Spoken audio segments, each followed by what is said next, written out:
More banks news, this time Bank of America. Following the news last month that two long-standing deputies to CEO Brian Moynihan, Anne Finucane and Tom Montag, were retiring, the company announced a slew of promotions today. Also, in fact, news of two other retirements, Andrea Smith and David Leach. The biggest takeaway, though, Brian Moynihan is going nowhere. A source close to him suggests he, at 61, is keen to remain in place for most of the rest of this decade. And it's worth noting that nobody has received the firm-wide COO title that the departing Tom Montag had. That said, the standout name in the promotions is probably Dean Athanasia, who now adds President of Global Commercial Banking to his title of President of Consumer and Small Business. A significant additional role for him. Also, in fact, a significant change in structure for Bank of America, more akin to some other banks like JP Morgan Chase merging those areas.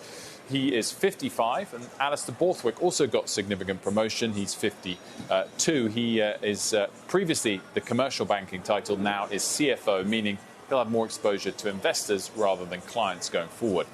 If anything were to happen to Moynihan imminently, it would probably be one of those two that would take the role, or possibly outgoing CFO Paul D'Onofrio, who's now vice chair. But if Moynihan does indeed complete this whole decade in charge, a slew of other names will have time to prove themselves and enter the running too. Moynihan's establishing 9 new direct reports as of today, taking his total to 17. So it's really hard to pick out of any individuals out of such a long list. By the way, of those 17 direct reports, 5 are women, 2 are black, 2 are Asian, and of the 8 business lines, 3 are led by women. And Mike, the stock is actually a bit down today. I don't think really because of this news, just suffering sector really today.